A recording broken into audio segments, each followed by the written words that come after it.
শুভেচ্ছা সবাইকে। প্রিয় দর্শক, খুব শীঘ্রই একটি ভয়ানক মুখোমুখি সংঘাতের সামনে পড়তে যাচ্ছে বাংলাদেশ। আমরা জানি 2024 সালের 5 আগস্টে আওয়ামী সরকারের পতনের পরে বাংলাদেশে একটি অন্তর্বর্তী সরকার গঠিত হয় ডক্টর মোহাম্মদ ইউনূসের। 1.5 বছর গেল ডক্টর মোহাম্মদ ইউনূসের নেতৃত্বাধীন অন্তর্বর্তী সরকার। এই 1.5 বছরে কি পরিমাণ ক্ষয়ক্ষতি হয়েছে বাংলাদেশের, এটা সবারই জানা। দেশের অর্থনীতির কাঠামো ভেঙে পড়ছে, দেশের সামাজিক নিরাপত্তার কাঠামো ভেঙে পড়ছে, আইন শৃঙ্খলার কাঠামো ভেঙে পড়ছে এবং আরো বিভিন্ন খাতে খুব বেশি অস্থিরতা দেখা দিচ্ছে। এই যে একটা দুর্বল সরকার 1.5 বছর ধরে বাংলাদেশে আছে, তাদের এই দুর্বল শাসন ব্যবস্থায় দেশের সমস্ত খাতে এই রাজ ঢুকে পড়েছে। আমরা জানি কোনো মানব দেহ যখন দুর্বল হয়ে পড়ে, যখন তার রোগ প্রতিরোধ ক্ষমতা কমে যায়, তখন স্বাভাবিকভাবেই বিভিন্ন রোগ ব্যাধি এসে সেই দেহে, সেই মানব শরীরে আঘাত করে পাশাপাশি এবং ধীরে ধীরে সেই মানব শরীরকে মৃত্যুর মুখে নিয়ে যায়। ঠিক একইভাবে একটা দেশে যখন দুর্বল শাসন ব্যবস্থা থাকে, সেই দেশে বিভিন্ন গোষ্ঠী, স্বার্থন্বেষী গোষ্ঠী তাদের স্বার্থ হাসিল করার জন্য মাথাচাড়া দিয়ে ওঠে। ঠিক এমনটাই হয়েছে আমাদের বাংলাদেশ। বাংলাদেশের অন্তর্বর্তী সরকারের এই দুর্বল শাসন ব্যবস্থায় দেশে বিভিন্ন শক্তি মাথাচাড়া দিয়ে উঠেছে। আমরা 24 আগস্টের পর থেকে দেখছি মৌলবাদী শক্তির আস্ফালন। এরপরে দেশের নদীগুলো মর্গে পরিণত হয়েছে। এভাবে চাঁদাবাজি, লুটপাট, হত্যা, গুম, খুন এমন ভাবে বেড়ে গেছে, মনে হয় যে বাংলাদেশে কোনো সরকারই নাই। এই দুর্বল শাসন ব্যবস্থার সুযোগ নিয়ে দেশে একটি ডিপ স্টেট গড়ে উঠেছে। এটা বিভিন্ন সামরিক কর্মকর্তা, বিভিন্ন আমলা, ব্যবসায়ী, রাজনীতিবিদ, তারপরে দেশে জঙ্গি গোষ্ঠী, সন্ত্রাসী গোষ্ঠী সবাই মিলে একটা ডিপ স্টেট গড়ে উঠেছে বাংলাদেশে। প্রিয় দর্শক, আপনারা অবশ্যই খেয়াল করেছেন যে সরকারে বিভিন্ন দপ্তরে দায়িত্বরত অনেক ব্যক্তি বিগত 1.5 বছরে অসহায়ত্ব প্রকাশ করতে আমরা দেখেছি, যেন তারা সরকারের থেকে ওই ডিপ স্টেটের সাথে পেরে উঠছে। এরকম অসহায়ত্ব আমাদের চোখে অনেকবার পড়েছে বিগত 1.5 বছর। এমনকি উপদেষ্টাদের অসহায়ত্ব আমরা দেখি। প্রিয় দর্শক, 2024 সালের আগস্টের পর বা আওয়ামী সরকারের উৎখাতের পরে বাংলাদেশের আইন শৃঙ্খলা বাহিনীর অনেকগুলো অস্ত্র খোয়া গিয়েছে, যেগুলো যেগুলোর অধিকাংশই এখনো উদ্ধার করা সম্ভব নয়। পাশাপাশি দেশের জেলখানা থেকে ভয়ানক কিছু জঙ্গি পালিয়ে গেছে, যাদেরকে এখনো ধরার ব্যাপারে সরকারের কোনো তৎপরতা দেখা যাচ্ছে না। এরপরে খুব সাম্প্রতিক সময়ে এই যে বিমানবন্দরের কার্গো ভিলেজে আগুন লাগার ঘটনা করে আমরা জানতে পারলাম সেখানকার কিছু অস্ত্র, আমদানি করা কিছু অস্ত্রও চুরি হয়ে গেছে। তারপর আমরা যখন কোটা আন্দোলনের নামে সরকারের উৎখাত দেখলাম, আওয়ামী সরকারের উৎখাত দেখলাম, তখন কোটা আন্দোলনকারীরা আওয়ামী লীগের পতনের পরে এসে বিভিন্ন বক্তৃতায় বলেছিল যে যদি তারা এই আন্দোলনে সফল না হতেন তাহলে তারা সশস্ত্র আন্দোলনের দিকে যেতেন। অবশ্য বোঝা যাচ্ছে তাদের একটা সশস্ত্র প্রস্তুতি ছিল। অস্ত্র হয়তো তারা ধরতো না, কিন্তু তাদের পেছনে একটা শক্তি, অস্ত্রধারী একটা শক্তি তাদের পেছনে। আন্দোলন চলাকালীন সময়ে যারা বাংলাদেশের বিভিন্ন সরকারি ভবনে ধ্বংসাত্মক কর্মকাণ্ড চালিয়েছে, তাদের ব্যাপারে এমন গুঞ্জনও আছে যে তাদের ব্যবহৃত স্নাইপারের গুলিতেই মূলত অধিকাংশ আন্দোলনকারী নিহত হয়েছে। তাহলে বোঝা যাচ্ছে এই যে বাংলাদেশে যে একটা ডিপ স্টেট গড়ে উঠেছে, এই ডিপ স্টেট এমন একটা প্রস্তুতি এখানে রেখেছে যে তারা একটা সময়ে সুযোগ নিয়ে তারা একটা বড় ধরনের সংঘাতের প্রস্তুতি। সেটা হতে পারে গৃহযুদ্ধ বা হতে পারে ভিন্ন কিছু। যেমন আমরা এই ক্ষেত্রে সিরিয়াকে আমাদের দৃষ্টান্ত হিসেবে ধরতে পারি। সিরিয়ায় যখন আসাদ সরকারের সাথে বিরোধীদের বারবার সংঘাত হচ্ছিল, তখন মাথাচাড়া দিয়ে উঠল সেখানে আইসিস।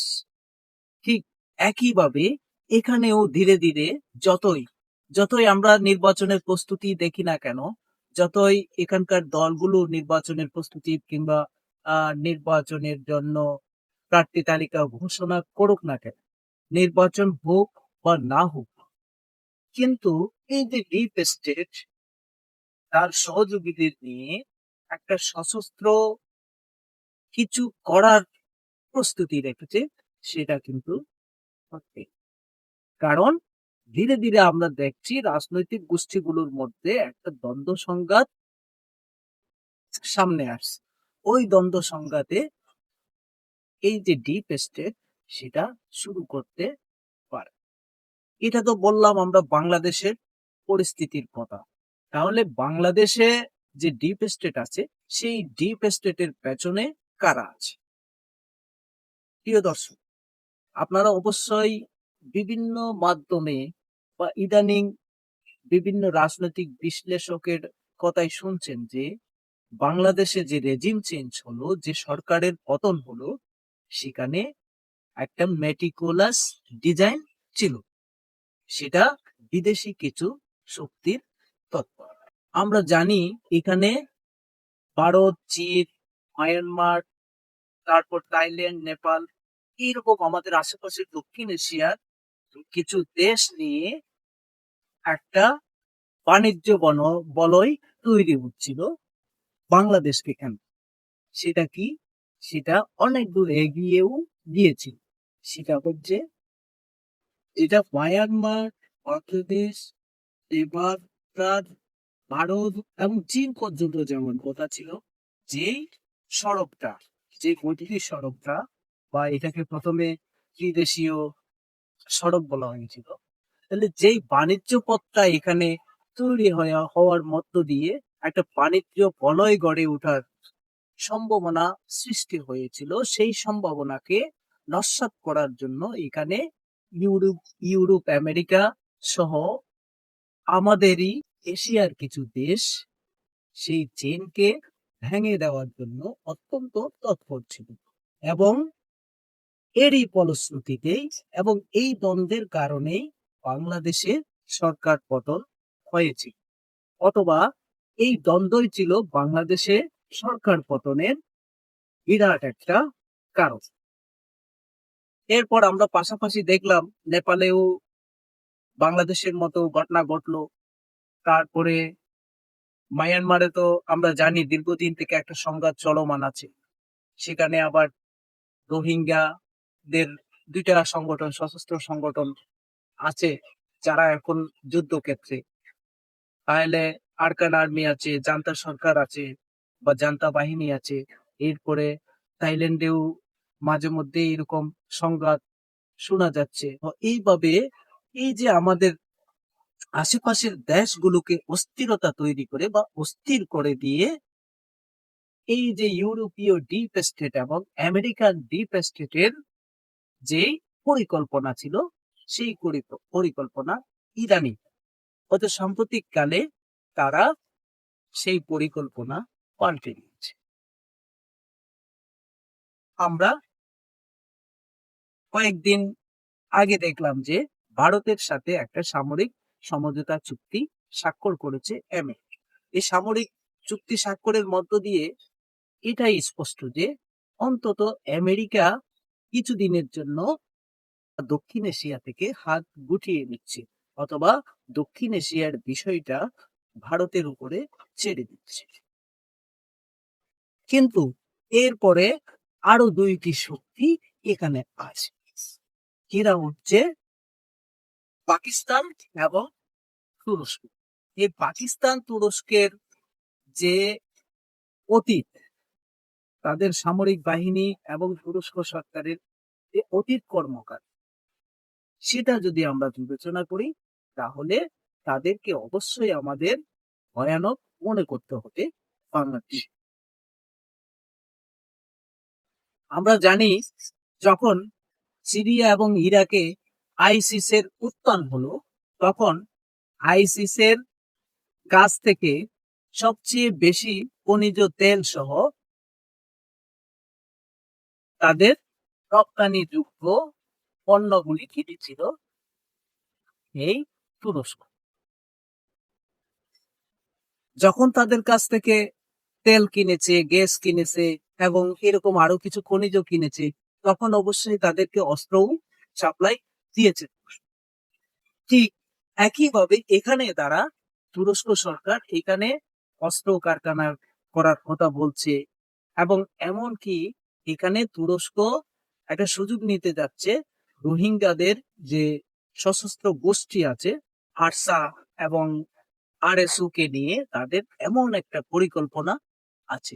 এবং বাংলাদেশের জেল পালাতক জঙ্গিরা তো আছেই, আছে আনসারুল্লাহ বাংলা টিম, আছে হিন্দাল সরকিয়া, এই সমস্ত সংগঠনগুলো, এই যে বাংলাদেশের পুরনো জঙ্গিগুলো এখানে আছে এই তুরস্কের এই পরিকল্পনাকে সফল করার জন্য।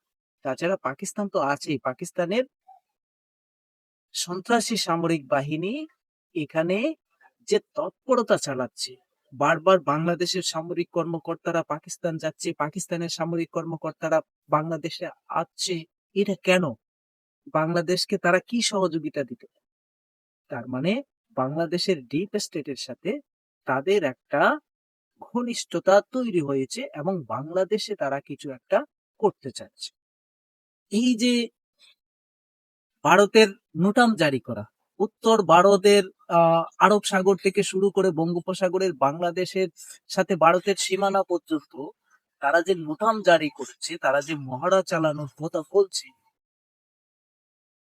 আকাশপথে বেসরকারি বিমান চলাচল বন্ধ করতে বলছে, তাহলে তারা একটা মেসেজ দিতে চাচ্ছে। এই মেসেজটা কেন দিতে চাচ্ছে?